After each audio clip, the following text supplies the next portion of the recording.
Tonight's episode of the Sunday Night Talk for Week 11 in the NFL is all here. Full slate of games this week. Carmona joins me. As always, we talk big picture. We talk games, details. A Raiders win? We might talk about that a little bit. I do a little celebrating on screen, if you know what I mean. And then, of course, we do the awards and the Monday night questions. That's right. That segment's gaining a lot of steam. It's fun, too. Special edition, too. Hey, don't forget, if you want to see me doing live stand-up comedy, I will be at the Hollywood Improv November 21st. That is Monday night. If you're listening to this Monday, I'll be there 7:30 p.m. at the Hollywood Improv. Coming out. See me. Let me know you're coming as well. Not to mention more shows coming up as well. But right now, it's Sunday night. It's time for the talk. A lot of teams. Not so much scoring this week. Now we're going to talk about it. Pretty fun game, too. Really tough game. Collegiate edition, if you will. Don't forget, if you're new to the channel, please give it a subscribe. That helps the channel so it can grow. Everything's on there. You can enjoy it all. But right now, let's talk sports. Let's have a Sunday night talk. Right now.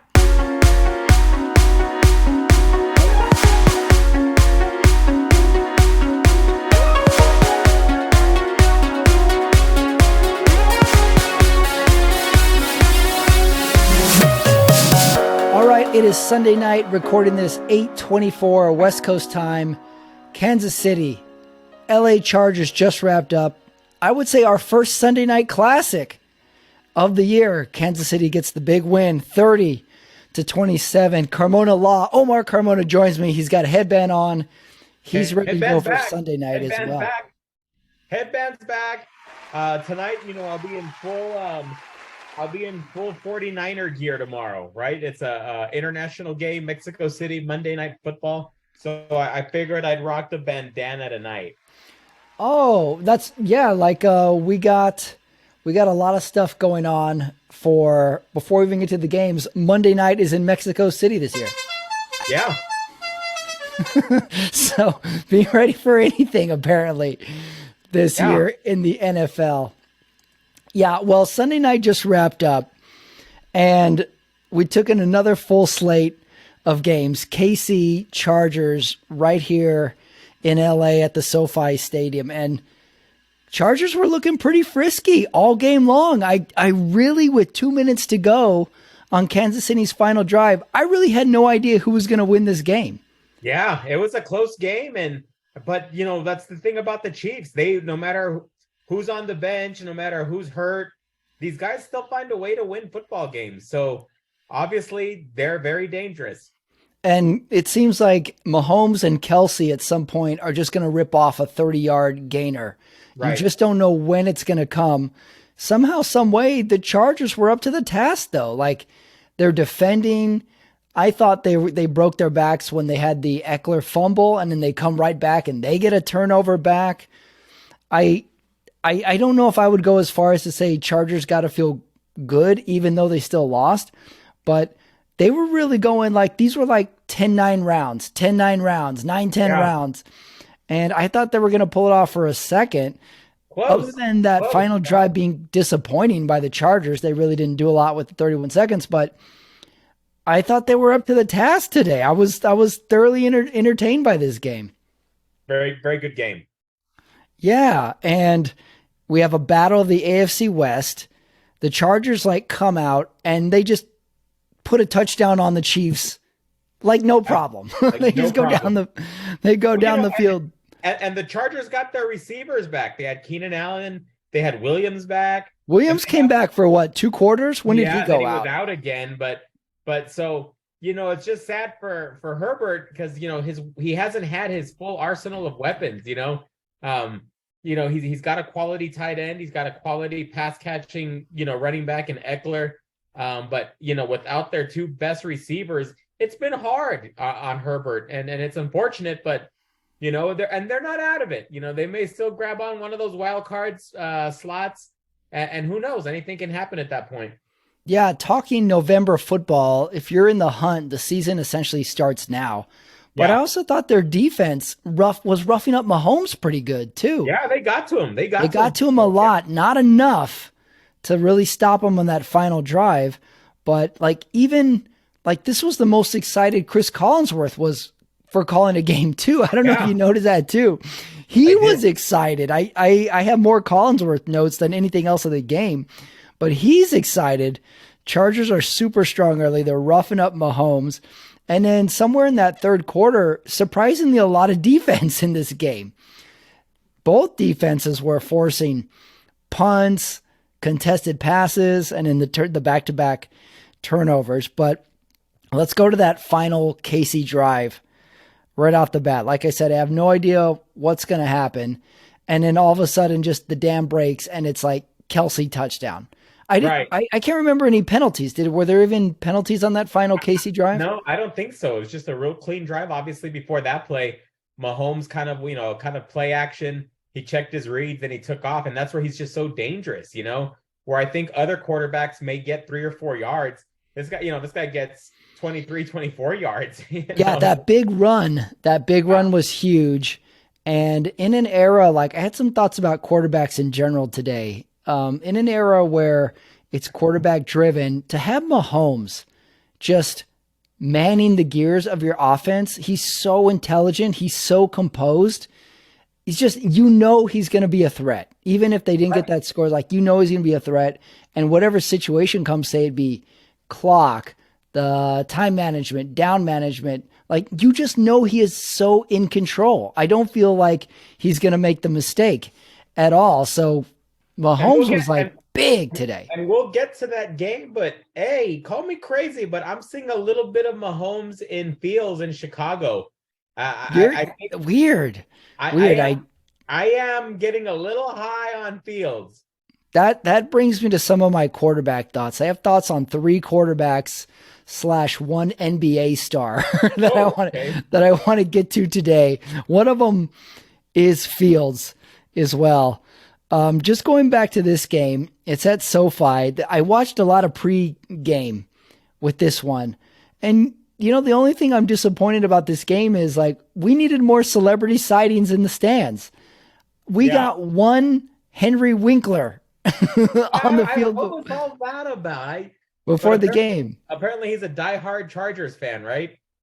Yeah, I can't remember. Is that what they said? He was wearing a red shirt, though. Yeah, he was the Chiefs. He's a diehard. It was Chiefs. Okay. Yeah. So, but last week we saw Walt and Jesse from. Oh, that's right. We saw Walter White. Bad. Yeah. Yeah, that's what I'm thinking with these Sunday night games. Like the city has got to be is very much as part of the matchup as the two teams. So we got LA this week. So we got the shot of Hollywood Boulevard. We got a shot at the pier, but we need celebrities in the stands, We didn't get any food shots. Like LA isn't known for food, but they could have found something, but we needed celebs. I don't feel like we got that. And I feel like that was the only thing lacking from this game.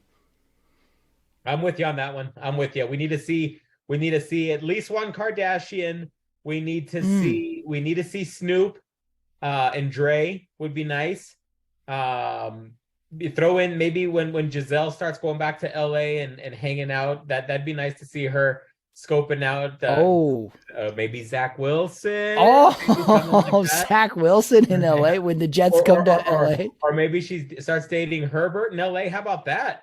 Wow. Herbert. Yeah. Who would you pair Giselle with in the quarterbacks in the NFL? Like those guys are too young though. Or maybe she goes for the younger guy, like a la Pete Davidson. Can she go out with Pete Davidson? I'm gonna throw up if she starts dating Pete Davidson. She could. I could see that. I don't want to see it though. I don't like Pete Davidson. He is running through so many hot chicks in this world, and it seems like we're just like not even questioning it.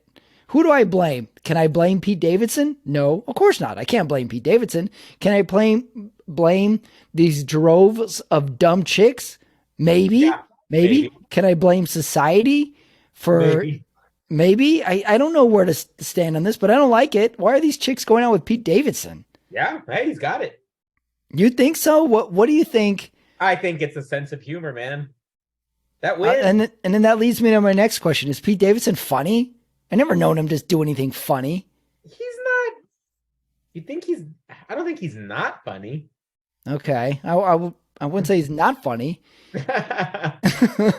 I just like name me one Pete Davidson SNL character. I can't think of one. I can think of any. I think it's that syndrome where the guy goes out with a hot chick way above his status, Yeah. and then other hot chicks now say like, "I must date him." Like that doesn't Right. work the other way around for dudes.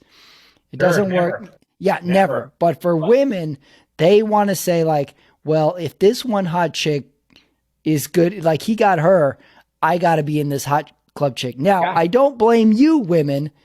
I blame your brains. You have rotten brains. Sure. Yeah. All day. All day. How do we get on Pete Davidson this early Right.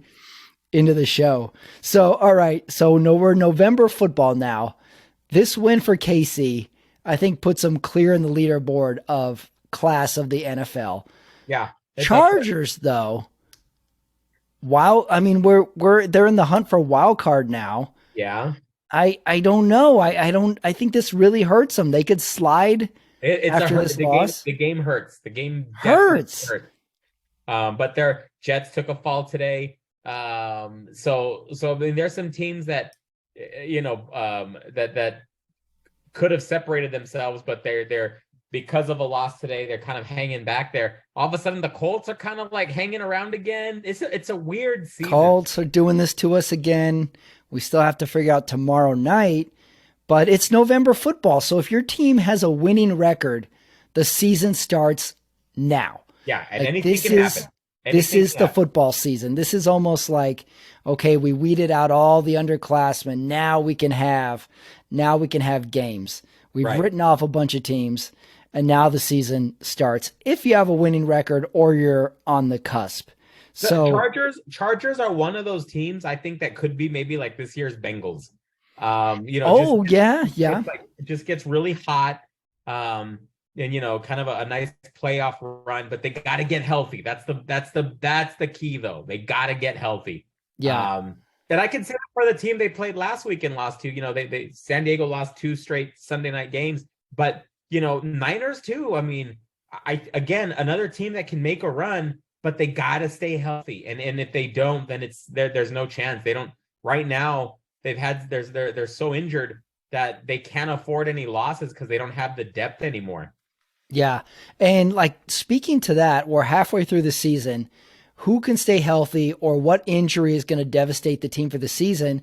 And then we only had one of these. Who's going to win the trade deadline? And I think it was the 49ers adding McCaffrey, going for the win now strategy of adding something to their team that they desperately need. And they were really the only team to do that. The Cardinals picked up Robbie Anderson, but that was from a release.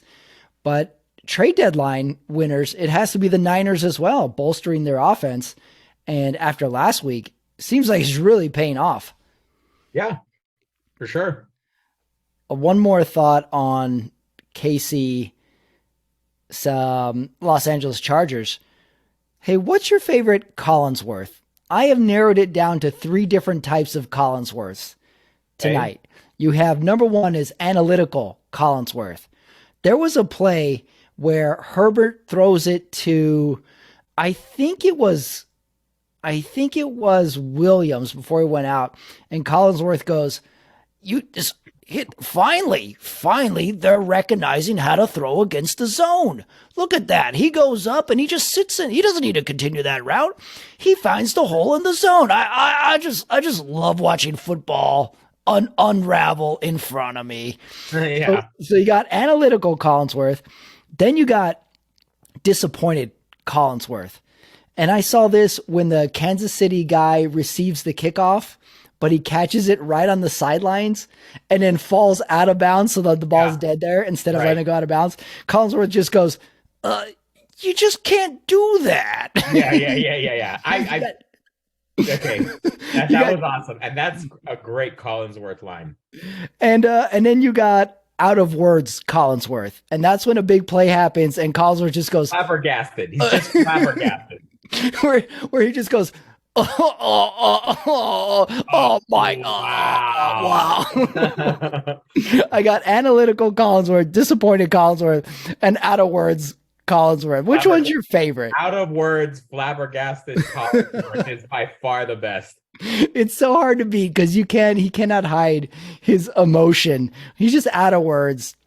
I'm feeling good the start of the second half of the season. Collinsworth is pumped. He's Yeah, he's excited pumped. again. He's prime Collinsworth right now. In all the announcer moves this year, Collinsworth now has Mike Tirico. Al Michaels goes to Thursday night. Aikman and Buck go to Monday night. Who do you think won the announcer sweepstakes this year? And I'll tell you right now, it's not Al Michaels. It's not Al Michaels. It's Aikman and Buck. I mean, they got the big paycheck they were waiting for, and I think it's the one they deserve. So Yeah, they were the winners just from a financial standpoint. and they were the only ones that kept their team together. Like That was huge. Yeah, whereas Al Michaels, they gave him a college a college guy, and then Collinsworth, Tirico back in the booth. So the team, maybe we underestimated the power of having a good two-man team. They're going to be around for a long time together. Yeah, maybe so. They're going to be like that John Madden and Pat Summerall for our kids. You know what I mean? I just can't believe Al Michaels took this deal. Like going from Sunday Night Football, the piece of dessert on everybody's Sunday night roster, to Thursday night. Like Yeah. what? Like I half of the country misses Thursday night to start. They're never good games. I don't know why he took that deal with Amazon. Maybe it was a boatload of money. Do you think maybe it's because he just maybe likes to, maybe go to Napa on Sundays, maybe something like that, where I'll work Thursdays, I'll be back home by Friday, and then I'll be back at work on Monday. I think it's a good gig for him. Yeah, maybe that's what it is. It was a schedule thing. It's like I can have my weekends back. Yeah. It's like, yeah, you can have your weekends back, and we'll pair you with Kurt Herbstreit, and you'll be back by Friday afternoon. And he goes, great. Kurt who? What? The college guy? So, yeah, let's give it to Buck and Aikman. Early award to Buck and Aikman. Although I got to say, like, I watch Sunday Night Football way more than I do Monday night. Monday night, I catch a little bit, or I'll listen to it on the radio. Yeah. So I do miss Buck and Aikman calling a marquee Sunday game. Oh, I know. And that, it's that, like, how would I say, like a good old, like, late December Packers Bears game. You know what I mean? Like that was a nice call on a late Sunday afternoon, a 49ers Cowboys game. Because obviously, Fox did a lot of the NFC. I do miss Aikman calling Cowboys games because he would be hard on the Cowboys, and I like that. Absolutely. And then look at more importantly, hard on Jerry Jones. Yep. I like how Aikman is critical. And secondly, I like all the second tier announcers now trying to step up their game. You got the Mark Sanchez's, you got the Greg Olsons, Romo Nance, Matt Leinart. I like that these guys got to step up and they're calling marquee games too. Mark Sanchez might be my new favorite announcer. He's pretty good. Greg Olson's not bad either. Greg Olson has stepped it up. We're in instead of the player empowerment era, this is the announcer empowerment era. Yeah, I like it. But remember how it seemed that it was the Cowboys that historically had that long, and I think we maybe talked about this on other shows, but remember they had from the beginning, Don Meredith got into, and then they'd have, a lot of other Cowboys, Ed Too Tall Jones would come, be a commentator. Then the Cowboys always had, like, during the 80s, they had a lot of their former players and 90s go back and do, like, the Sunday, spotlight on Dallas shows before the Fox pregame. And then Moose Johnston, who else? Nate Newton got into it. Deion Sanders got into it. Michael Irvin, of course, got into it. So, and then Aikman, of course, was the biggest one there. So it just seemed like Cowboys, especially Cowboys, just had this, like, streamline when it came to the announcing gigs. But it's now nice to see other, players from other teams get a shot at it. Yeah. Yeah. I always like when like they insert a little bit of their personality into it and they mix it up and like they're such an integral part of the game. Like we gotta have a little flash. We gotta have a little pizzazz to it. Like I don't like it when it's so sterile. Like, they never want to say anything to get Who's your themselves in favorite trouble. pregame crew? So let's think of the big pregame shows. You got the NFL, right? I mean, they do theirs on Thursday nights. But it's kind of different because now Amazon's doing the whole thing. But you got your NBC, ABC, ES/ESPN. You got your Fox, and you got your CBS. How you ranking them? Let's see, ranking them. Like, how am I determining this by best information, most fun, most I would say entertaining entertaining. The show? the the, the, the, Entertaining, the yeah. show. Let's just do entertainment. I would say ESPN and Fox seem to be the most fun. I like the Fox pregame. I love the combo of Terry, Strahan, Howie, uh, Jimmy Johnson. I Jimmy love. John, yeah. There was a segment today. I watched the Fox pregame, and they threw it to Strahan, and he didn't know it was to him. I think Jimmy Johnson said something, and then it was supposed to go to Strahan, and he just stared at the camera, and he was like, "Oh, is it me?" And they were like, "Yeah, yeah, it's you." And it's like a huge gaffe, but like they laughed all the way through it. And it told like you have a lot of experience not only with football but TV with those guys because Strahan is TV experience. Yeah. Jimmy Johnson's done it forever. So they seem like they're having the most fun. And of course, CBS, right on brand with CBS, is the old dude broadcast. Yeah. That's the Sunday morning CBS broadcast where Bill Cowher is crying over a hire of Jeff Saturday, saying Right. saying it was egregious. I'm like, it's odd, yes. I don't know about egregious.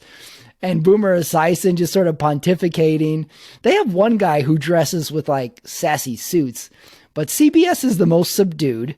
Yeah. And then NBC is quickly climbing up the charts with most bizarre, with Maria Taylor, Chris Sims. Chris Sims, Tony Dungy, and Jason Garrett anchoring the Yeah. table today. You got, who is it, John Collinsworth, whatever, Chris Collinsworth's son. Yeah. And God bless him. He tries. He's giving 100%. But there was a part where NBC today is doing the lead up to the game. And Maria Taylor says, like, we're all set for Sunday night, coach.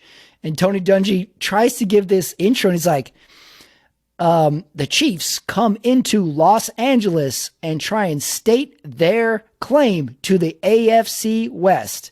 And then they go to Jason Garrett. He has this weird smile on his face. I think the Chargers will have something to say about that. I'm like, Yeah. why do we Yeah. think these guys would be good at this? Like, why? Yeah. I don't Where are know. these our anchors? Yeah. I don't know about that. It's so bizarre. And then they have like 12 people on the lead in. They have Mike Florio giving predictions. They go through the whole roster of who's going to pick the game.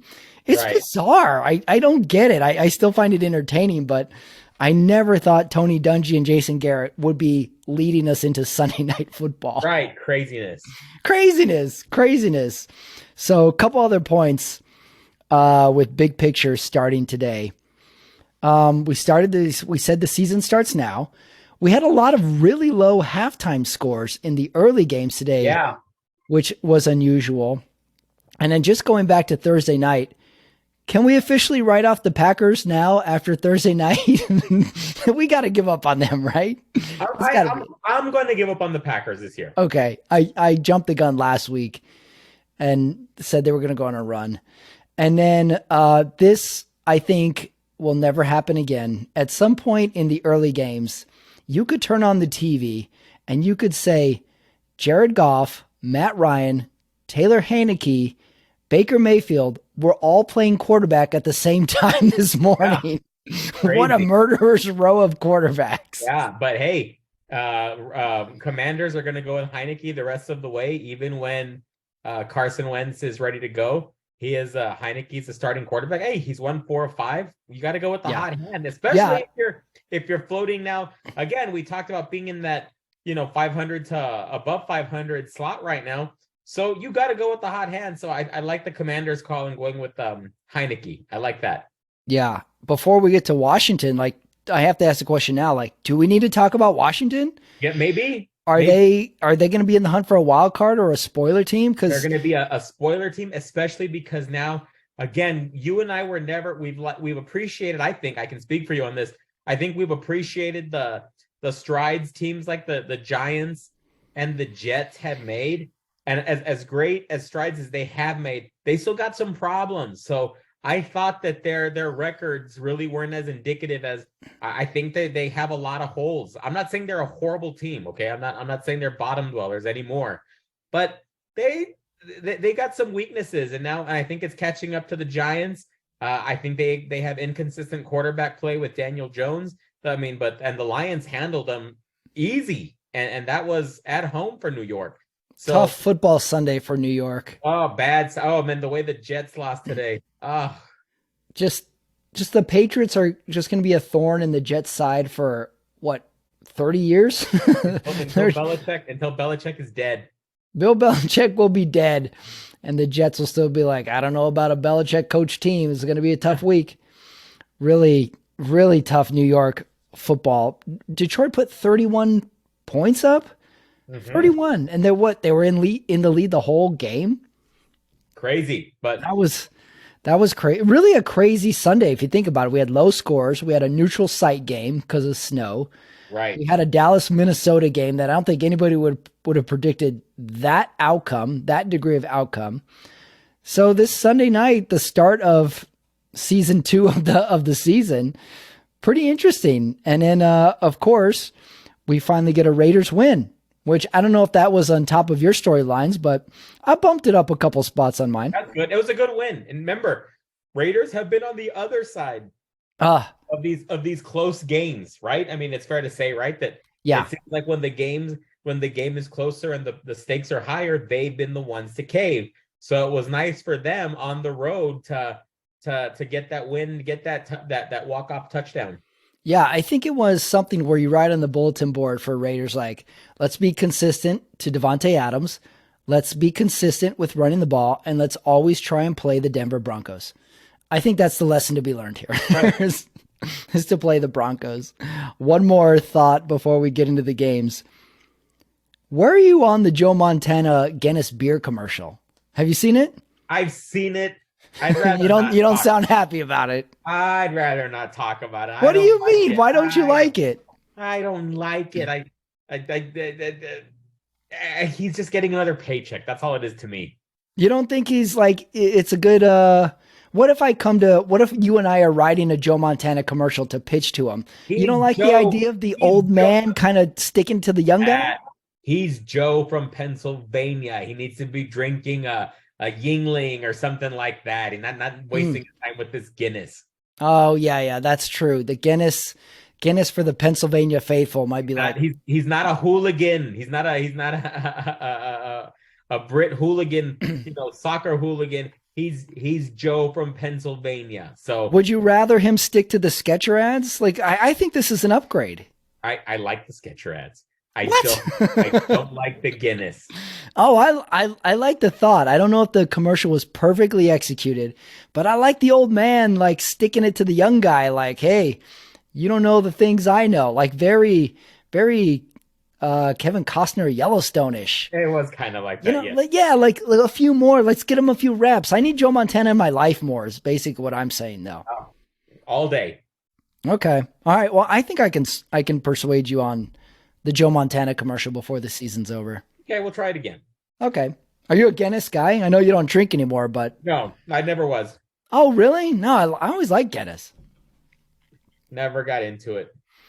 All right. I don't want to upset you. Let's go to the games. So let's start with most watchable versus least watchable. I think on paper, this was Dallas, Minnesota. Game ends up being a blowout. And then just total blowout. And then what turned into me, I have a game, the most watchable and least watchable was the same game to me. Vegas, right. Denver. it was very watchable, and it was a 0-0 2 losing teams game. But most watchable should have been Dallas, Minnesota, right? That was a horrible game. But hey, again, now Minnesota, they got some holes. Obviously, the defense couldn't stop Dallas at all. Yeah, they lost the battle for field position all game long, and so it was just a terrible performance by Minnesota. Again, not a clear cut favorite, I think, in the NFC right now. But hey, big win for Dallas. They shut a lot of people up. That running Yeah. game, Tony Pollard, he's a stud.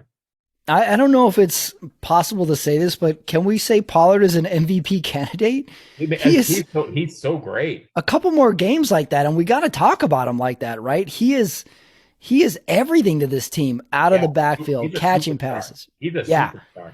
And then next question comes in like, why did they pay Zeke all that money? He goes in for one play and comes out every single play. Who is worth a bunch of money in the NFL? Because it's not running backs anymore. Who's worth a bunch of money? Well, just watch which position, because it's not running backs anymore. It's not receivers. It's always going to be quarterback. It's always quarterbacks, right? And it's always going to be left tackle and an edge rusher. But tackles don't hold out like Zeke did. You know, like No, but there's no reason to pay running backs anymore. But a real good tackle, you'll pay him, and there's you want to lock him up right away. Yeah, they get locked up right away. That's true. Receivers, it seems like you can pick those guys up in the middle of the season if you want. Right. It seems like we're done drafting receivers in the early picks. I think we learned our lesson after Detroit did it 10 times in a row. That's so interesting you mentioned that, because it does seem now it's such a crapshoot, For every Calvin Johnson, there's a Dorial Green Beckham, it's like, these guys that just are, wow, this is the next big, what was that guy, Laquan Treadwell for a long time. And they're just such hot prospects, but you can't draft Jerry Rice, Calvin Johnson, and Randy Moss, every first, it's not a guarantee you're going to get one in the first round. Right. It is strange how much it's shifted. It's just QBs and running backs. It seems like, pay them a bunch, but they might be done the next year. There's no consistency at running back anymore. And Zeke is an example of that. Remember, he was holding out and we're like, we got to pay him, pay the man. It's like, Pollard, we got Pollard here. Now Dallas is stuck with Zeke, paying him huge dollars. These two teams, Dallas and Minnesota, huge test for both of them. Dallas coming off a rough loss, Minnesota coming off the game of the year win, and they go opposite directions this week. What was it? 40-3 is the final. Yeah. Fuck. When did the Cowboys turn into the 1990s Cowboys offense? Hey, be careful. They look scary today. I'm not saying they're winning the Super Bowl, but they look scary. The end of the first half, they drove down that field like they were like executing plays out of the huddle. They were getting up to the line. Everything was positive. I couldn't believe it. Mike McCarthy has a huge smile on his face. Not that like his team is doing well, the fact that like, oh, they're doing well and I have nothing to do with this. Right. It was a weird smile he had on his face. And then really that game was only interesting for the first half. Did you see how that first half ended? Yeah. With the Dallas kicker kicks a 60-yard kick. He makes it barely. And then the refs go, oh, wait, hold on. We got to review the previous play, the reception. He had already kicked the ball. He had already celebrated. And the refs are like, no, we meant to review the reception. They go all the way back. They review it. They uphold the reception. Now they got to kick the 60-yarder again. The guy drills it again. I just can't believe we can't figure this out. And it was a pretty clear catch, I thought. It was. Very odd way to end the first half. And the only good thing about Minnesota was there were some awesome shots of that stadium Minnesota plays in. Oh, great shots. Good God, that stadium looks awesome. I love the look of that stadium. I'd really want to go and visit that. I don't know about in November, but let's. Well, it's indoors, right? Still, I mean, it just seems like even. Yeah, I know your record was showing up to games, Omar. Even the walk looked unbearable to that stadium. So no, maybe we'll think a September, early October game in Minnesota. Like it's like it was lit up and it had different colors from the outside with like the glass work up top, and stadiums aren't round anymore. It's like this piece of like structural art. I mean, like Minnesota Stadium is very underrated. I don't feel like it gets talked about enough. It was awesome. I'm with you, Pat. I'm with you on that. Yeah. Dallas, Minnesota look good on paper. Total blowout. Dak is good. Pollard is going to be an MVP candidate if he keeps it up. And Mike McCarthy can't stop smiling. Hey, he's winning. He's winning. Next game. All right. I want to get it out of the way now because the Las Vegas Raiders got off the losing streak. And to celebrate, good for you. I brought a bottle of champagne with me. Is that Walgreens champagne, or did you get it from a real liquor store? This is a real liquor store. You can get it at any fine where they serve finer liquors. Good. Yeah, Walgreens. Yeah, I got it. This is my Raiders win. But didn't we write them off?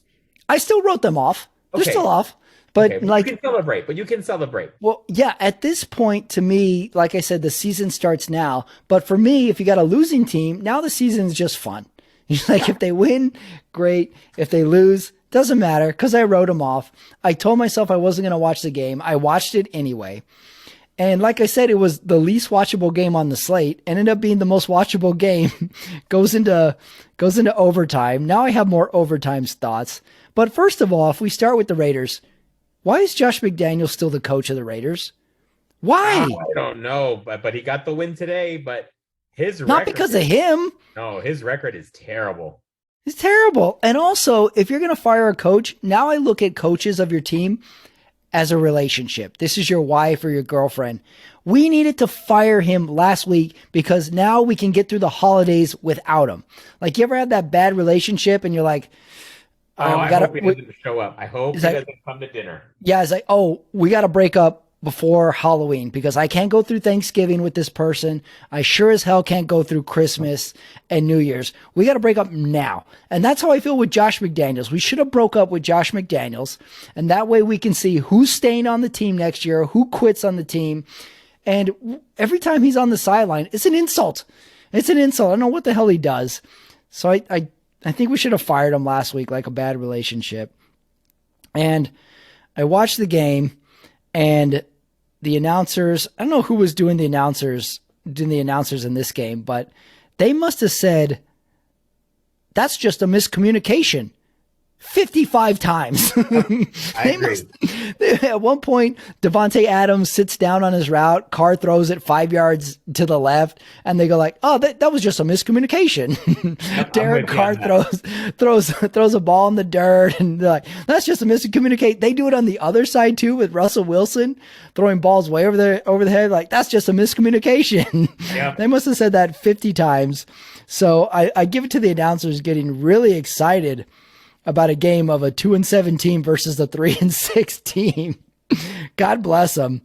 And then I thought it was funny how they go into overtime and the two captains that come out on the field for the coin toss are the two kickers from each team. Yeah, I noticed that too. Interesting. Yeah, like the offense and defensive captains can't be bothered with overtime. And I'll tell you right now, as soon as the Raiders won the coin toss, I was like, we're going to win. If Denver had won the coin toss, I would say, oh, Denver's going to win.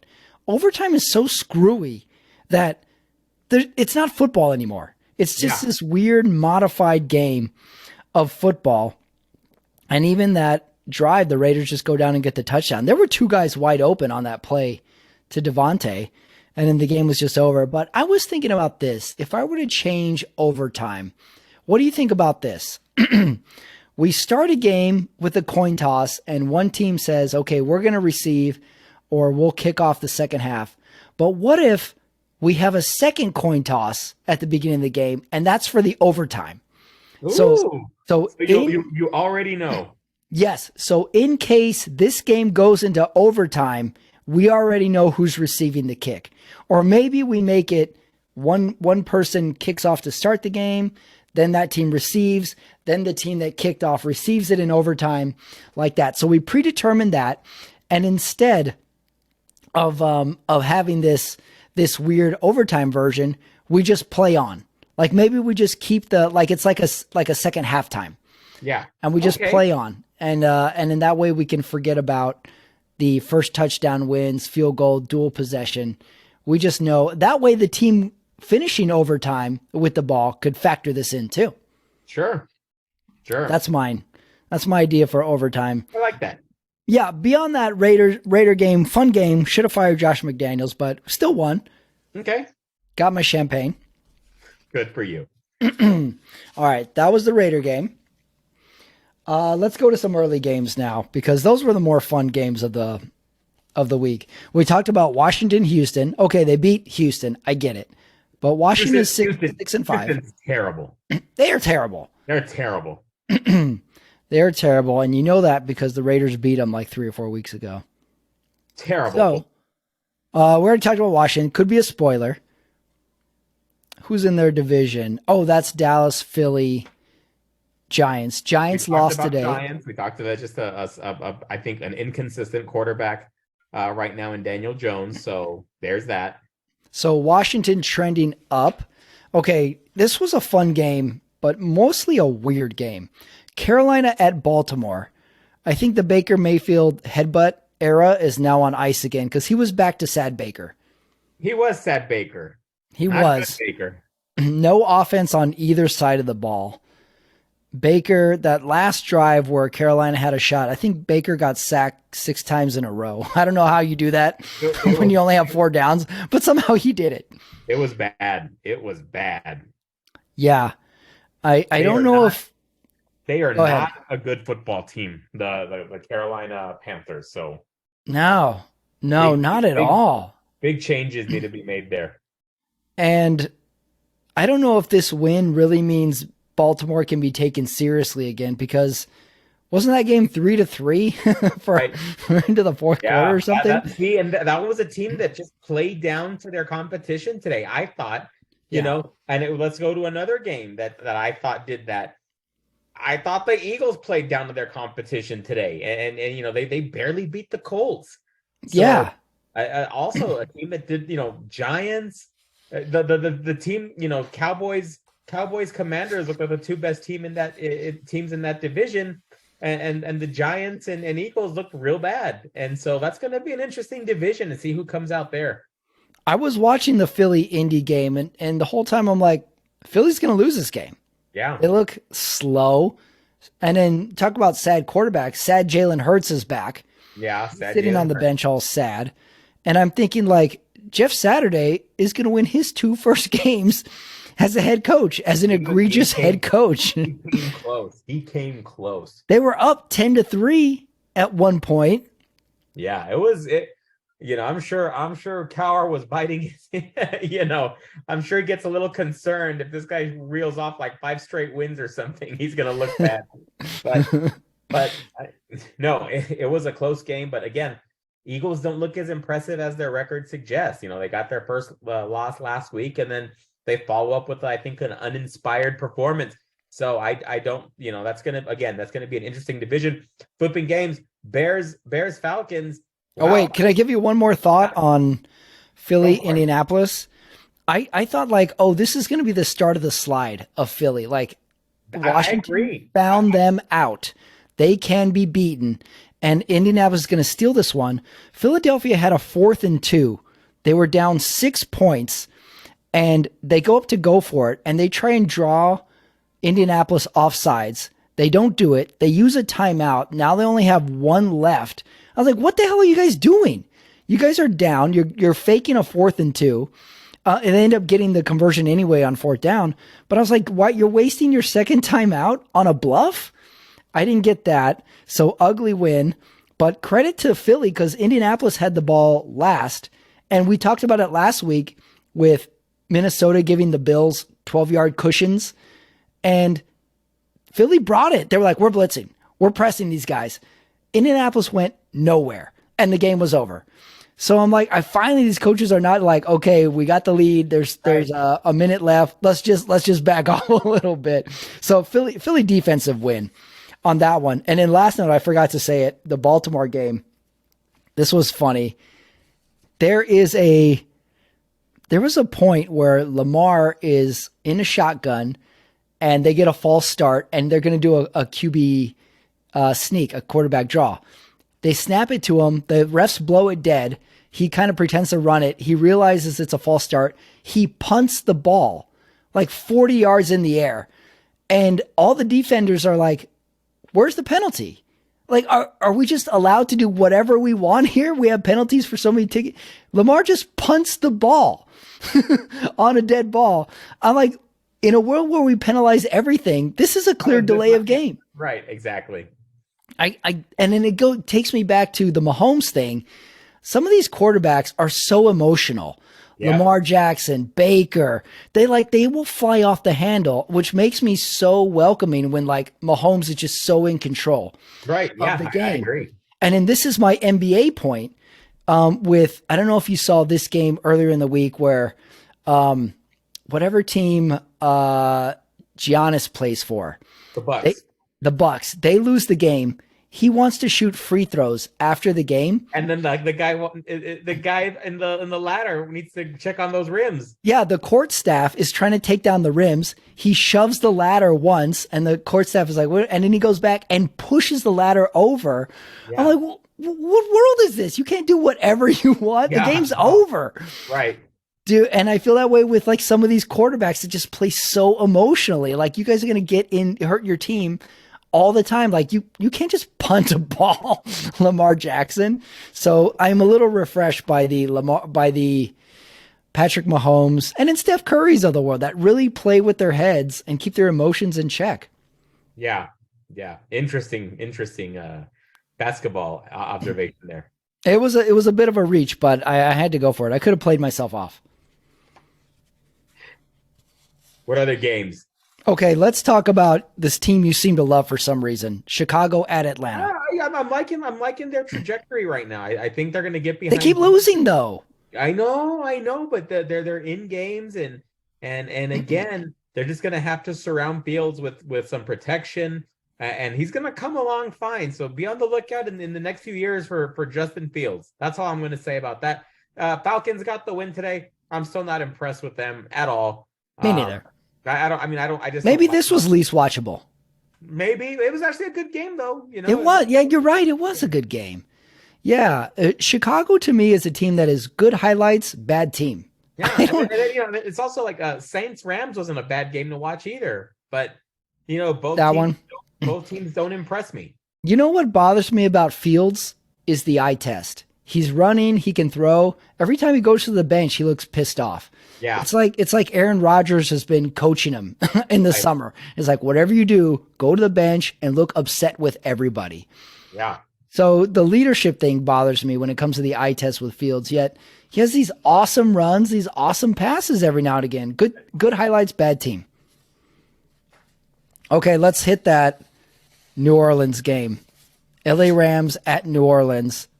Cool uniforms by New Orleans. Yeah, I like them. I wish they would use those more. Yeah, I'll go with that. This was fun because New Orleans, I don't know if Jameis Winston is ever going to be healthy again. I don't know what the deal with Dalton is. So Taysom Hill seems to take some snaps, but Rams say, hey, no problem. We don't know who's playing our quarterback either. We have some guy. I have no idea who it is. I think we can write off the Rams.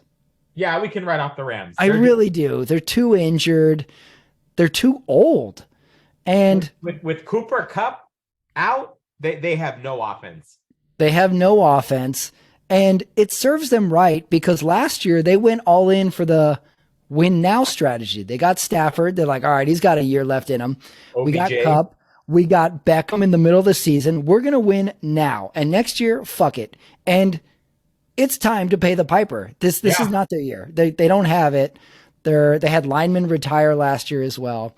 So you want to win now. It worked, right? But this is the cost. I'm writing off the Rams this year. New Orleans wins. Rams out. Cool uniforms. Okay, Detroit Giants. We talked about it a little bit. Lions put up 31 points. Who are these Lions? I don't How are they know. doing this? But again, I don't mind their trajectory. They're good. I don't think Goff is the future for any franchise right now. Maybe he's going to be a solid backup in the league, but I would hope that they're thinking of moving on from Goff. I would think so. I would think Goff and coach, like they're on the chopping block for the rest of the season. Like, let's see how well you guys play. Like, give us a reason to keep you guys. Right. But Detroit, 2 wins in a row. Maybe we talk about them a little bit. Maybe they spoil. Like some team's going to turn it around. But this was another game that had an odd end to the first half by the Giants. The Giants are on the 50-yard line. They don't spike it. They run a play. So now they have 6 seconds left instead of what would have been like the 13 or 14. They get a 5-yard penalty. So now they're on their side. And then Daniel Jones gets sacked. Right. It was poor management again by the Giants. Tough football day for the Giants. The Lions look very frisky in this game. Yep, they did. They were ahead the whole game. Dominating performance, I think we can even say. I think you can. I don't want to say it. I don't look at me. I don't want those words coming out of my mouth, but Right. Talking about the Lions, yeah. But I think it was dominating. I think you're right. Giants had a little bit of fire in them, but they weren't a threat. So tough football day for the Giants. And then we got, let's see, Cleveland at Buffalo, but not Buffalo, neutral site at Detroit, Buffalo, which was cool because the Lions logos was still on the field for the Buffalo game. And then this was another letdown team where the Bills had this like epic battle the week previous and they started really slow in this game. Yeah, crazy. But good a good performance at the end. They just wore down the Browns.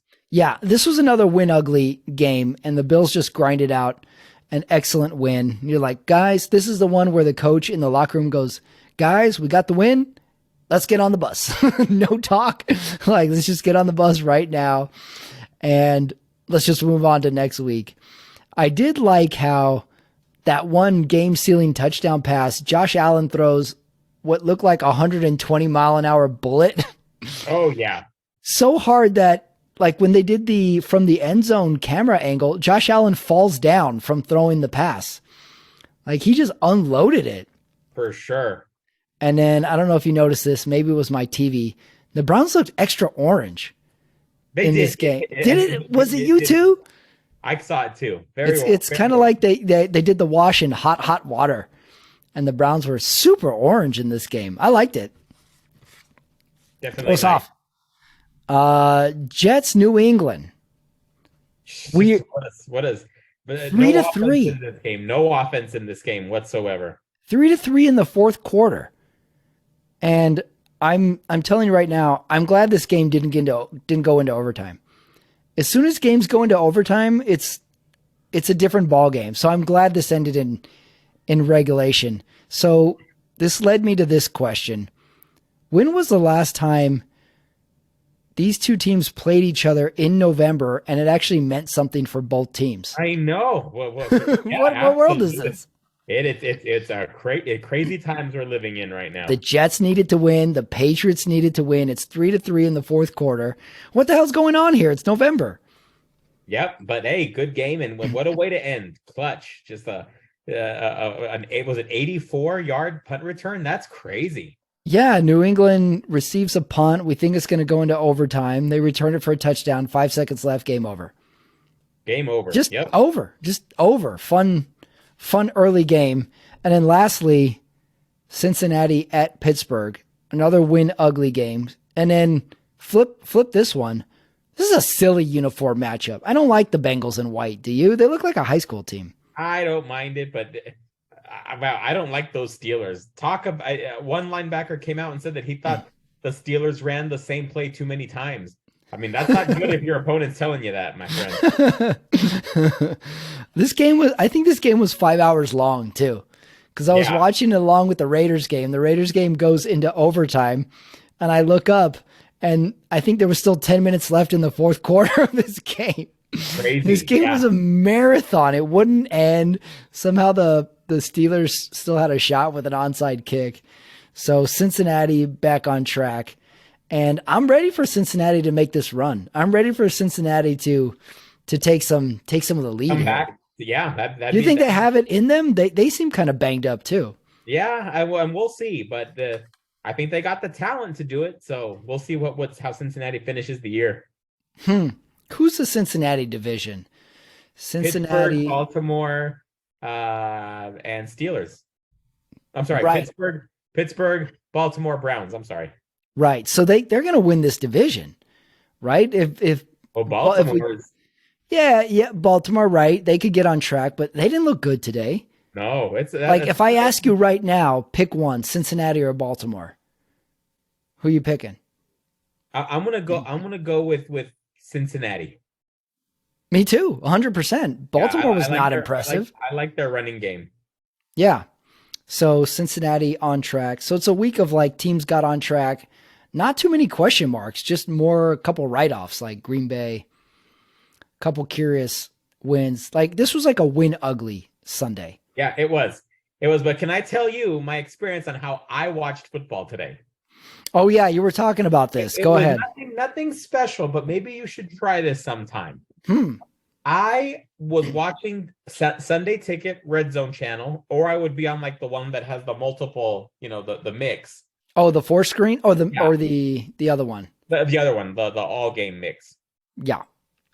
I on my computer, I have an Apple Music subscription, and I listened very softly, but I could definitely hear the music while I was watching games.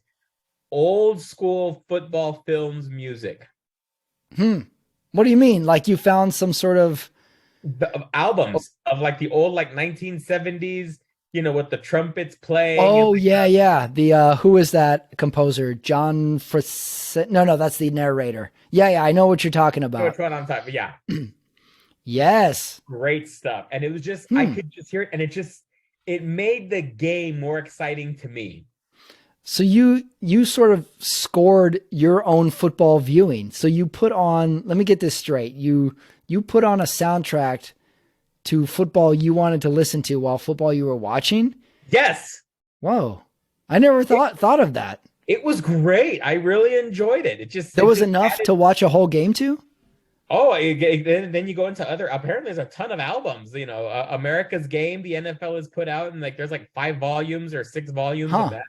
There's plenty of music that we hear all the time, but just in one, in a few albums, and I just had it just going over and over, and I never heard the same song twice. Wow. Man, you are very zen. Very zen of you. It was very zen. Huh. And it was after I did a yoga session, so I didn't want to turn the music off. So I said, you know what? I want to watch football, but I don't want to turn the music off. So I found a good compromise there. Wow. I never would have thought of that idea. You are very centered. So this Sunday you do your yoga and you go straight to football, you go to the music, and then what happens after that? When do you get hungry? When do you switch games?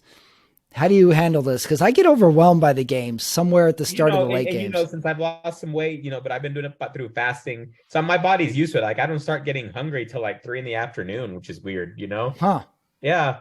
But no, and we had wings today, and I think I probably ate around 4:30 today. And it feels good. I love the fasting. I like I said I like the yoga, the meditation, but now I found meditation with football music. How about that? All these things that I find joy in. Jeez, I did not see that coming from you. I'm trying to think how much football music is out there, but like you said, you found plenty. There's plenty. There's plenty. And these are all from like the old school NFL films games, like an Autumn Wind, like the Raiders one. Yes. Yes. All the horns, all the brass, all the string. I heard a song, The Ramblin' Man from Grambling. Oh, interesting. Yeah, we got to find some of those for next week's show. It's so funny because the NFL films, those started in the 70s and they sound so 70s. Yes, Like remember the cop shows in the 70s would like have that's big exactly. orchestras And for I their think intros. and I think that nostalgia is why I liked watching NFL football today while that music was just playing in the background. Hmm. Obviously you've been to Disney, I get that feeling. You know what, right? I like it in Disneyland is the planes one. When you done that one? Which one's the Flight, I planes think it's one? called Flight. It's not ringing like the kids one.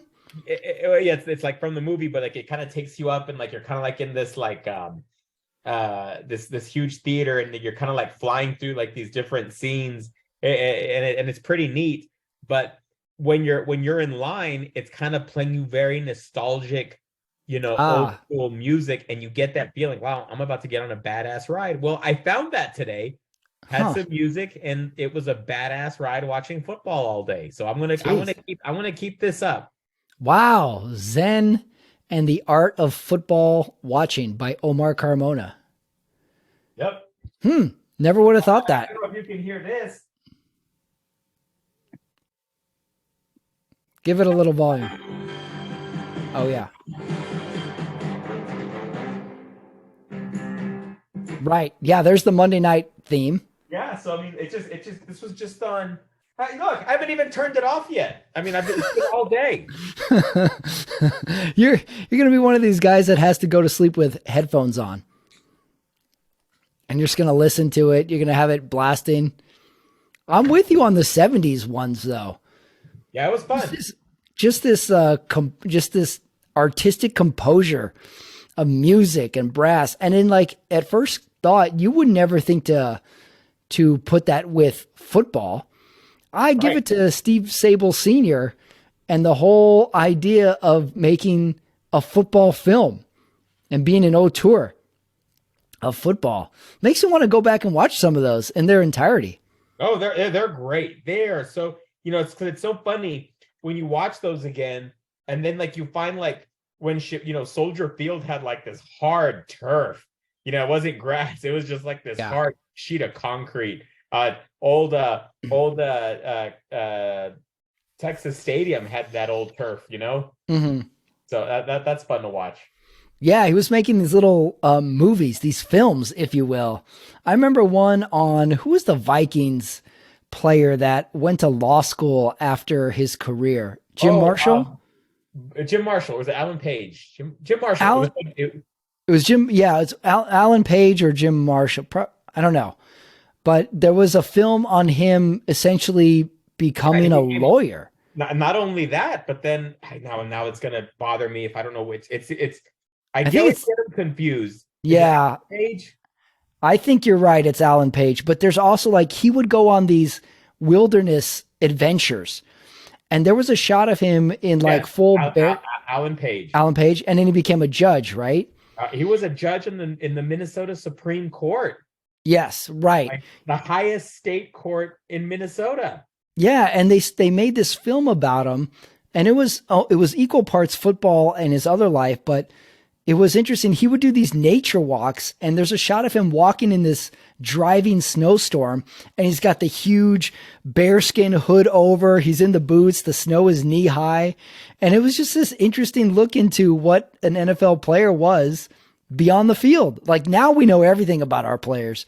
Yeah. But to learn this, like it was like, whoa, cool. Like look at this guy, and he's just a super smart guy who became a judge and also goes on crazy snow walks. Yep. I'm gonna have to watch those. I might have to take you up on this idea. I like it. I like old school stuff. For sure. Yeah. Interesting football viewing. All right, I got a game for you this week. We've done movies a couple weeks in a row, but now I'm going back to the field. So this game is really tough. So first of all, I got a simple game for you first.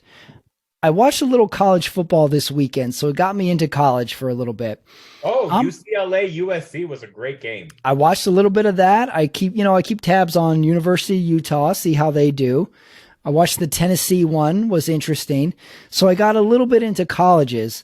Okay. But there's always a second tier college that's sort of excites everybody season. So I put together seven second tier schools. Okay. And for the first part of the game, I want to see if you can name an NFL player from these schools.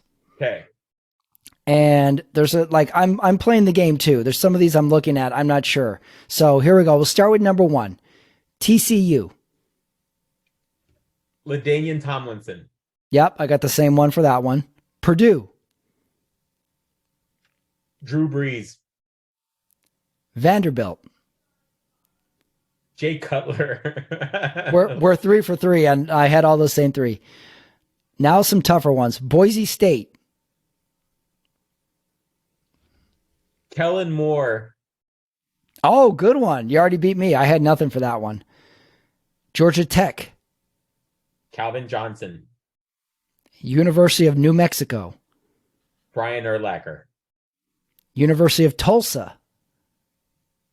Ooh. Ooh. Oh, man, I know one. Dang it. Tulsa. I'm going to kick myself in the ass. There was one, I just thought about this, and I read it, that he went to Tulsa. I don't know. I didn't know one either. I was stumped on that one. And final one, University of Maryland.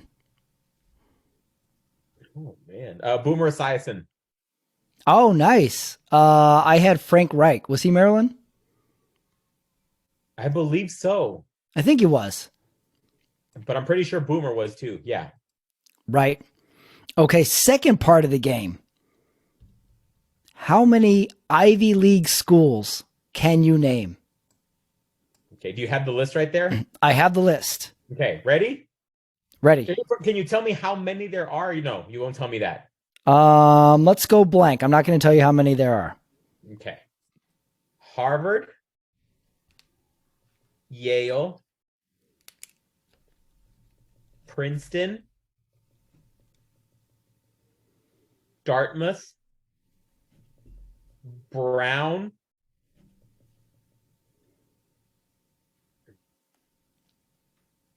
hold on. Okay, I'm not going to stop you. You're Yale, doing good so Harvard, far. Princeton, Brown, Dartmouth. My God, I'm gonna guess Fordham. No. Fordham is not okay. I'll give you a hint. There's 3 more. Oh, okay, that's good. That's good. Is Johns Hopkins? No. Nope. MIT? Nope. Damn. Penn? University of Pennsylvania. Correct. You got one of them. Okay. 2 more. 2 more. Full Sail wouldn't be there, would it? No, there was no Full Sail University on here. Okay. I don't think the Ivy League allows anything from the state of Florida. So, I mean, I don't even know. Is it? Are they all restricted? Because is Stanford's not considered Ivy League, right? I mean, I don't know. no, not Stanford. Yeah, I don't know if that because they're good enough, right? But no, I'm not. I think I'm gonna be stuck on those. Okay. Georgetown? Nope, No. not Georgetown. Okay, never mind. What is it? Okay, you got 6 of them, but the 2 you left out: Columbia And and Cornell. Oh, good. Columbia and Cornell. Wow. And last part of the game, can you name players in the NFL who went to an Ivy League school? Okay. Now, there isn't that many, and there's some old ones that I left out. So I picked as many common ones as I could find, and I found 7. 7 players? 7 players, yeah, that are, I would say, commonly known. Because there's some old ones from like the 30s Right. in there. I'm going to go Ryan Fitzpatrick is one. Do you know the college? Harvard. You got that one right. Matt Turk went to Harvard. I don't have that one on the list. He was a punter, wasn't he? You might have to Uh, double check that one. I didn't see him on the list of Ivy League okay, players. let me see if I can get more though. Um,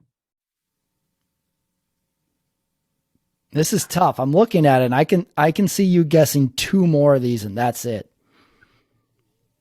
I mean, would you ever seen Myron Roll? Was he did I guess he went to Harvard afterwards. I don't Um, have him on the list. okay, hold on. Cornell, Dartmouth, Penn. Oh, there's got to be one from Penn. Um, man, I think I want to be. This is a hard one. Very hard. This took a lot of research to find names on there that in like you may even guess. Because there's some NFL players that went there but weren't I popular mean, I NFL remember players. there was an offensive lineman. I remember them doing a story a few years ago, but I just can't think of his name. Um, okay, I'm stumped. What do you got? Okay, you got Jay Fiedler went to Dartmouth. Oh, okay, wow. Jason Garrett, Columbia. I did know that. I did know that. Marcellus Wiley, Columbia. Nick Lowry, the old Kansas City kicker, went to Yeah. Dartmouth. Calvin Hill went to Yale, and Steve Jordan went to Brown. Those are two players from the 80s that went to the Ivy League. Wow. So Okay. tough, That was tough tough. game this week on the Sunday Night Talk. So now that brings us to the awards. Every week we give out the awards for it, and this week is no exception. So let's start at the top. The Overbearing Parent Award for the week. I'm going to start us off. My Overbearing Parent Award goes to, by the way, can I say between now to the end of the season, I'm always going to include Al Davis coming back from the grave in a dream to Mark Davis. So just know that's always on my list. Okay. And yelling at him in the kitchen. But this week, my Overbearing Parent Award goes to Justin Fields. I feel like he is so good, and yet he might just be a pill in the locker room. Like he must feel like he's better than everybody. And I think he needs some overbearing parent this week. It's like, are you a leader of this team or are you not? Because you can't sit on the bench with a fucking puss on your face every single third down, every single series that you guys punt. He looks miserable out there. You need to, like, maybe he's hanging out with Aaron Rodgers. Maybe he's hanging out with the wrong crowd. Maybe. And on that note, I am going to say overbearing parent is actually coach for the New York Jets, Saleh. He would the look on his face when they gave up that punt return. Overbearing parent. He was gonna whip out the belt. He was gonna take the belt out on the team plane. I think That was bad. That was bad. He also does the thing where he wears the beanie on the sideline and he looks like a security guard when he wears the really beanie and the headset. And I think he's a weightlifter guy. So I could see him going straight to the locker room after the loss and just banging out reps, just angry incline bench reps. So you want to have a talk with Saleh, or you're saying he has a talk with somebody? He has a talk with his team. Oof. I would not want to be in that locker room. No. That's bad. It's bad. Not only is it bad, but when the special teams loses it for you, now you have the offense and the defense pissed off at you. Yep, exactly. Jesus, that was rough. Like this might have been the roughest Sunday for New York football in a long time because they're good and they lost they lost two games that were very winnable. Next award, the Hot Take Award for the week. Do you want to start us off or should I? You go for it. Okay, hot take. I stepped on it a little bit, but I need new overtime rules. I need the coin toss. I need a predetermined overtime coin toss for it. And no more touchdown wins, field goal. Let's just play 10 minutes. Just 10 minutes. We play, and whoever wins, wins. I want to do you one better on my hot take because I was thinking the same thing today. I am tired of ties or the threat of ties. Both teams came for a win. One should get one. Mm-hmm. Okay. So how do you break the potential of a tie though? lace them up again. They could have another quarter after that. A sixth quarter now. Sixth quarter. Okay. So maybe just a fifth quarter, 15 minutes. Yep. I don't hate it. I don't hate it. Just to make the game super long. Fine. What do we care? We're not doing anything else but listening to old 70s NFL films and watching the games. Yeah, maybe. I mean, if there's anything like NFL, you want to give us less football? No, you want to give us more football. That's more advertising space. Give us more. Just imagine it. This overtime is presented to you by Chick-fil-A. This is perfect marketing. Yeah. I'm with you.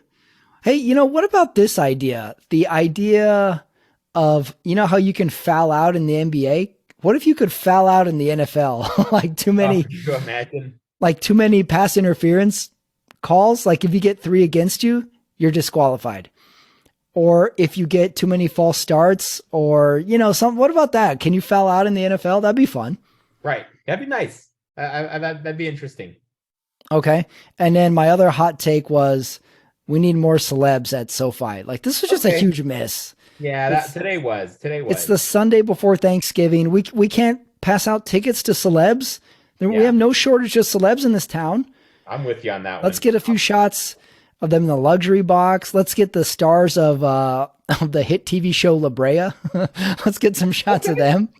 Okay. I thought it was a miss. Next award, the Cringeworthy Award. And much like my Al Davis overbearing, I'm also going to put Josh McDaniels on every single Cringeworthy Award for the rest of the year. However, Cringeworthy Award goes to number 1, the Minnesota offense was totally not there. Cousins went full Cousins. He didn't even go full Cousins. He just got sacked all day long. He didn't have a chance to ruin the game. So you have Minnesota offense. And then we got to give it to Russell Wilson. He's bad. Oh, he's bad. He's bad. Like he does a cool play every 7 plays, but it's for 12 yards. And that's it. He is so bad. And now it makes me think like, we got to say Pete Carroll is the big winner of this, right? Oh, for sure. God, I don't know what's going on with Russell Wilson. What do you think his deal is? Yeah, I don't know. I don't know. And he's just not playing well. I don't think you can say he doesn't have targets. And considering he has Jerry Jeudy and Cortland Sutton on the ends, he's got the receivers. So he's just not what he was in Seattle. Maybe Seattle was able to disguise a lot of his faults, Yeah, I guess so. For years we said, like, when are they going to take the reins off of Russell Wilson? We got to let him cook. We got to let Russell hustle and bustle Wilson do his thing. Well, now he's doing his thing and he's terrible. He looks like a shell of a man. So leads me to my next question. We have 3 quarterbacks this year that have had major regressions. I have Rodgers, Russell Wilson, and Baker Mayfield. Who turns it around next year? Like, forget this year. Who turns it around? Like, remember when Brett Favre went to the Jets and sucked? And then he went to the Vikings the next year and was all of a sudden good? I think Aaron Rodgers is done. Call me crazy. Okay, we're taking him out. He's done. I think Russell Wilson is done. So if anyone in that list has a chance to turn around, Baker still has a chance.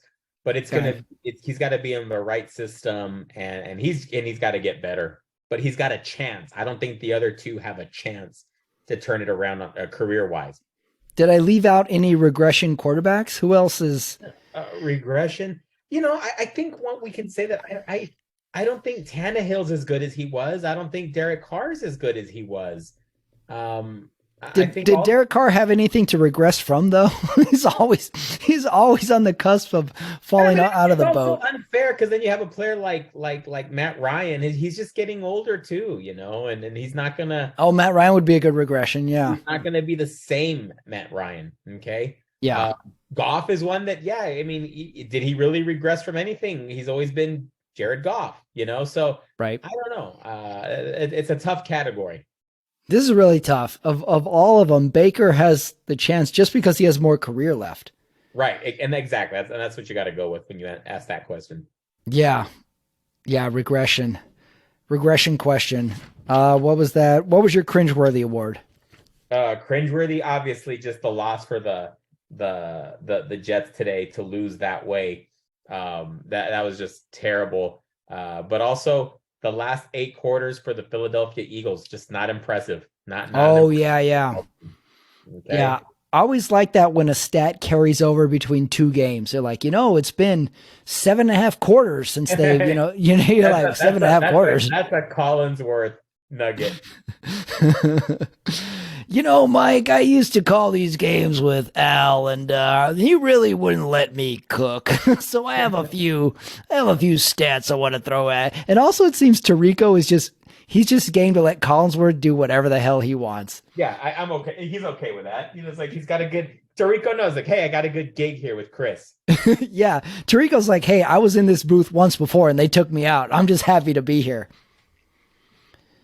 That brings us to the would you rather question of the week. So right here, right now, week 11, would you rather, Omar Carmona, Jets or Giants? What team would you rather be a part of right now? Or who are you taking, Jets or Giants? They both lost bad today. I still think I'm gonna that's a push for me, okay? Because I'm gonna say push because I love the strides that they made, but they both have an equal amount of holes and concerns they have to address. What if we got a little more specific? Daniel Jones or Zach Wilson? Zach Wilson has not, I'm not going to say regression. He hasn't had that jump, even at least a minor jump to what we thought he was going to be last year. I think at least Daniel Jones, there's been a somewhat of an improvement, not as much as I'm sure the Giants would want. I never got the feeling that Daniel Jones was their franchise savior though either. Me neither. But I can say that Wilson is, and he hasn't made that jump. So right now, with Saquon in the backfield with Daniel Jones to help him, I still think you should like the Giants more. But that's my opinion. And what if we go coaches? I like both coaches. I like both. I Yeah. think both coaches are great, and they should be there for a while. They should be given a chance. We got to pick one right now. Who are you putting your money on for the rest of the season? Saleh. I'm gonna go with. I just love him. I love his energy. Like the weightlifting. I love it all. Like the activeness. Yeah. All right. Now, next question. The most fun category of the whole awards. The Ethan Hunt, You've Never Seen Me Upset award to the Tom Cruise movie that most represents this week in the NFL. I have 2.5 nominees. Okay. Like I said, this was an ugly week. This was Win Ugly Week. However, pretty enjoyable. So I have Risky Business, which is not kind of an ugly, has some, not ugliness, but like it has some rough stuff in that movie. We got a prostitute. We got multiple prostitutes. We got some train action going on. We got some nudity. Overall, an enjoyable, fun movie, though. I liked the actor that played Booger in Revenge of the Nerds was in Risky Business. Oh yeah, that's right. Call me Booger. Friend. And I just love it when he just goes up to him and says, and his demand on Joel with all these stresses that Joel has is he just folds his arms and says, "I get it for free." I might have to rewatch that movie. I do like Risky Business. My other nominee was Far and Away, mainly because a movie that, looks pretty on the screen, but is not really a great movie, but is somehow still enjoyable. And then lastly, my last nominee was Eyes Wide Shut. I actually rewatched Eyes Wide Shut the other day. That's a weird movie. I don't know if it's good. But it is pretty interesting of a movie. Mine's going to be, and I'm going to compare this to the Super Bowl chances for the Philadelphia Eagles have been blown into Tom Cruise movie Oblivion. I don't see this team doing well at all.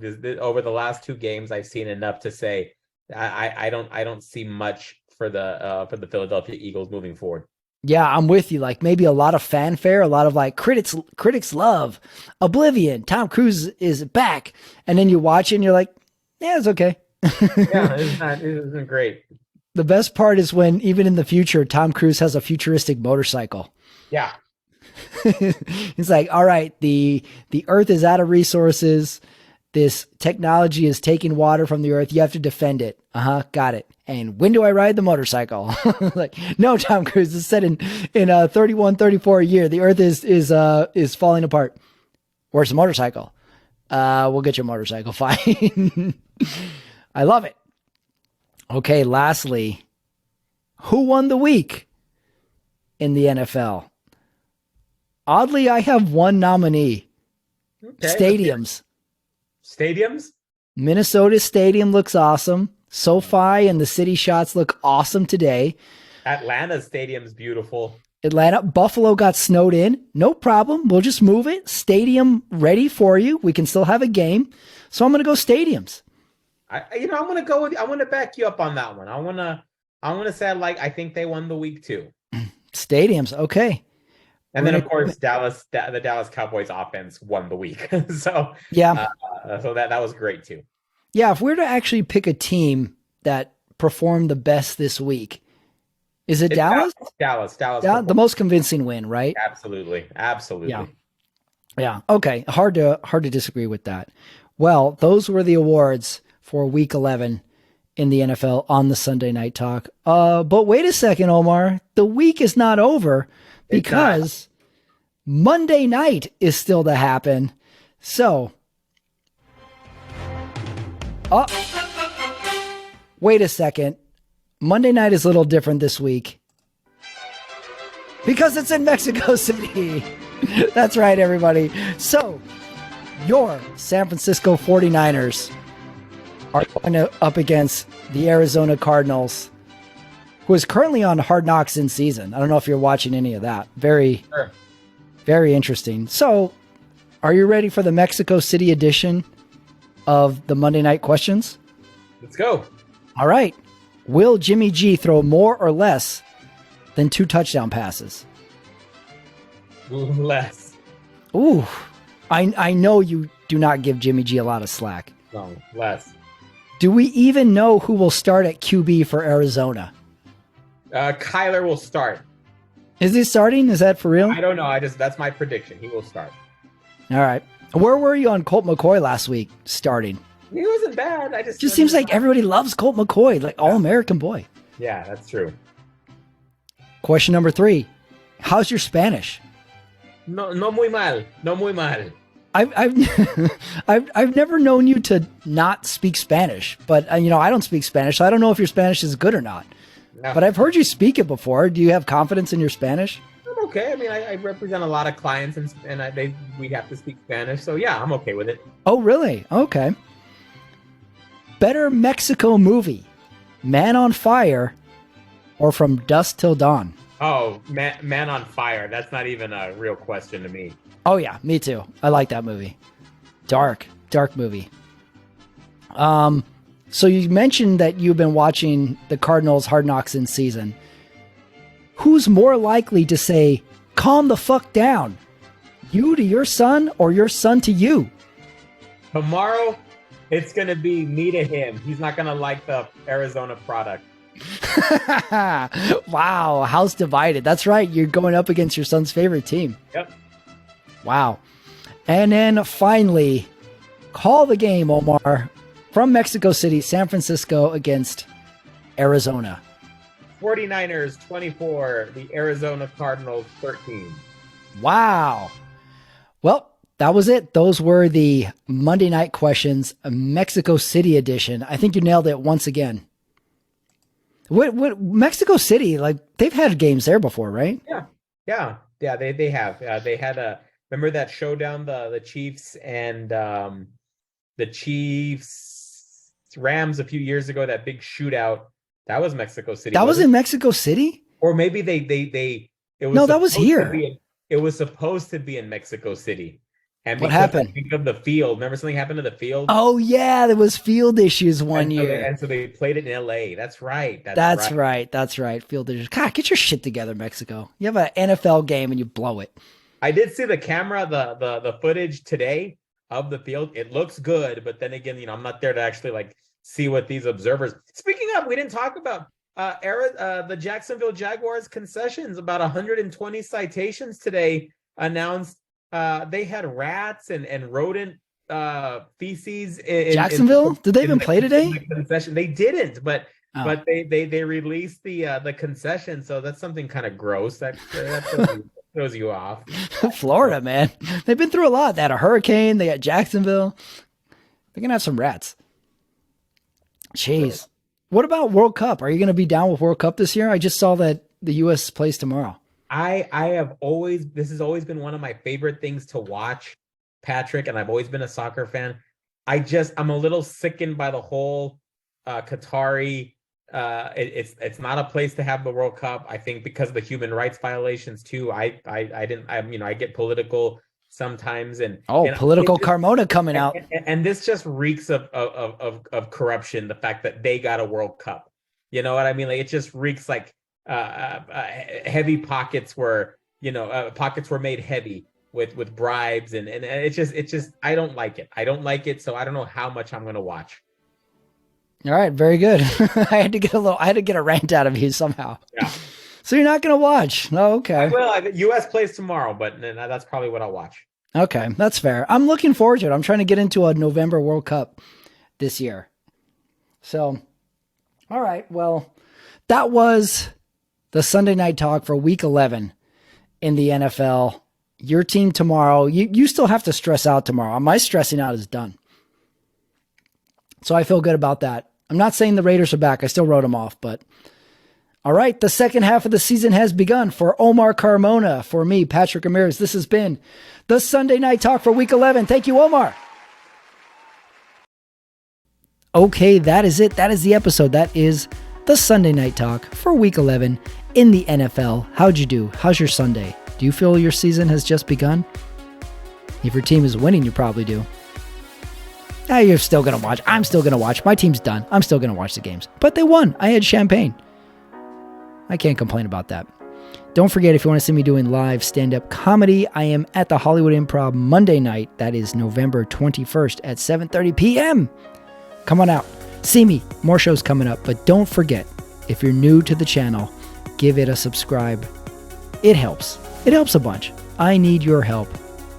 So give it a click, and everything is on there. There are new shows going up all the time, stand-up clips, movie reviews. The Sunday Night Talk comes out weekly. And if you haven't seen already, Opening Scenes, a new series with myself and cousin Adrian, is up. New episode coming up in a few weeks, so the old one is up now. Go give it a listen. As always, I thank you for listening. So for Omar Carmona and for me, Patrick Ramirez, that was Sunday Night. Football rules!